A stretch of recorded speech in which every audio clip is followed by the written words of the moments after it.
3 days after our baby was born, my husband finally came home, but he wasn't alone. He brought a woman I didn't know. I was shocked and asked, "Who is this woman?" My husband smiled and said, "She's my girlfriend. Actually, she's going to be my wife." I was confused and asked, "What do you mean?" He said, "I'm done with you." I was stunned. My name is Elizabeth. I'm 25 and work at a company. My boyfriend John recently proposed to me. We met in high school, started dating in our first year, broke up during our senior year, and then reconnected after college when we ran into each other at a gathering with old classmates. When we reconnected as adults, my feelings about him changed once again. We started spending a lot of time together and began dating again. After 3 years, he proposed to me. His proposal was simple. "I will love you, Elizabeth, for the rest of my life. Will you marry me?" I believed him and said yes. I was thrilled to start our married life. We both work, so we only see each other in the evenings during the week, but I was happy to spend time with him until morning without having to go back and forth between our homes. Back in high school, we couldn't cook at all. But when we were in college and living on our own, we both learned how to cook. We managed the household chores together and had a balanced life. My husband was great at frying food, and since I'm not good at it, I was happy he could cook it for me. On the other hand, I was good at cooking Japanese dishes, like simmer vegetables. My husband used to praise my cooking, saying it was just right, not too rich and not too bland. I thought we would keep supporting each other and live happily together. A year into our marriage, I found out I was pregnant. I was overjoyed and quickly told my husband, "John, I'm pregnant." He looked surprised and just stared with his mouth open, like in a cartoon. "John, oh my God, I'm going to be a father." "Well, your reaction is a bit slow. You really surprised me. I'm so excited." "Yeah, I'm excited too. If we're having a baby, we'll need to do our best." My husband was thrilled about the pregnancy, and I was looking forward to raising our child together. At first, he was very concerned about my health. "Elizabeth, take it easy, okay? If it gets too hard, you can quit your job." "Thank you, but I'll try to work until my maternity leave." "All right, I'll handle the house chores." "Thanks."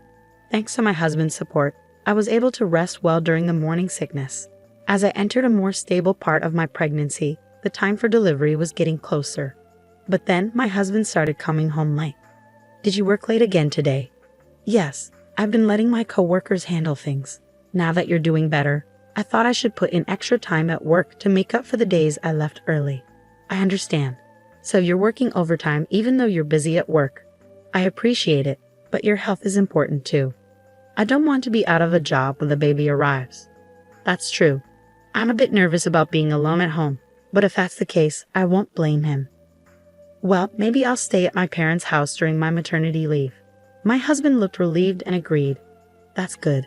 Then I can work extra hours without worrying." I would miss seeing my husband until after the baby is born, but I was grateful for the support from my parents. So as soon as my maternity leave started, I moved back to my parents' house. It felt easier to be in a familiar place and not have to handle household chores.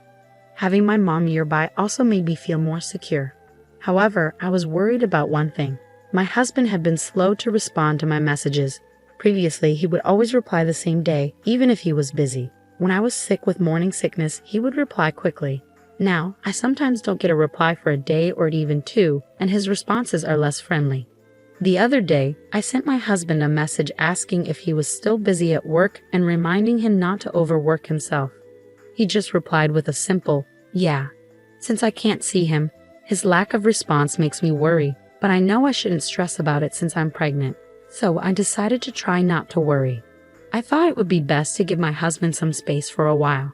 To keep my spirits up, I focused on what I would do after the baby arrives. I bought a lot of baby items. "Oh, Dad, you're buying too much." "No, we need to make sure the baby is safe and comfortable." "You're so excited about your first grandchild. You're the one asking all the questions to the shop assistant." "Thank you, Mom and Dad." My parents were excited for the birth of our child, so I didn't let my husband's slow replies get me down. The due date finally arrived. I sent my husband a message letting him know I was due today and asking him to come to the hospital as soon as he heard from me. But he didn't even read the message. Well, maybe he's just busy at work. He knew my due date was coming up, so he should have been more prepared. As my labor pains began, we went to the hospital. I was about to give birth, and since I didn't have time to call him myself, I asked my mother to leave him a voicemail saying I was in labor. But he didn't show up, not even at night. He didn't return any of my calls. I went into delivery without him. The birth was harder and longer than I had expected. The umbilical cord was wrapped around the baby's neck, making delivery difficult. It took almost a full day of labor before my baby was born. However, when I finally saw my baby and held her in my arms, all my fatigue and pain vanished. She was a beautiful baby girl. "You did your best to come into the world, didn't you?" I said as I held my baby for a moment. Then I lay down to rest my tired body. Later, I woke up in my hospital bed and saw my mother sitting by my side. "Are you feeling better?" she asked. "Yeah, I'm feeling pretty good." "I'm glad to hear that." "Hey, what's wrong, Mom? You don't look well." "Well, I haven't heard from John since the baby was born." "Yeah, I've noticed. What on earth is he doing? We just had a baby." I was furious. Why didn't he come to the hospital? I had sent him a message saying the baby was born. A few hours later, he replied that he would come to the hospital the day after tomorrow. Why can't you prioritize coming here? I tried not to think about anything negative until the birth, but now that the baby is here, I don't need to hold back my feelings. Why isn't he here for his own child's birth? He should come immediately. Is his company so strict they won't let him leave? I poured all my frustration into a message to him, but he just read it and didn't reply. What's going on? He was so excited when I told him I was pregnant. Why does he seem so uninterested now? My parents were furious with my husband's unreasonable behavior. My father said he would give him a serious talk next time. 3 days after the birth, my husband finally showed up, but he wasn't alone. He brought a woman I didn't know with him. I was so shocked I couldn't speak. "You seem to be doing well," he said, "so don't send me messages as if you're in a crisis." Huh? Not only did he arrive with an unknown woman, but he also had a cold attitude. I was stunned but managed to ask a few questions. "Who is this woman?" My husband smiled and said, "She's my girlfriend. Or better yet, my future wife." "What?" The woman next to him chimed in, laughing and lightly tapping my husband on the shoulder. "Oh no, what do you mean by future wife?" I'm embarrassed. "What do you mean? Don't you get it?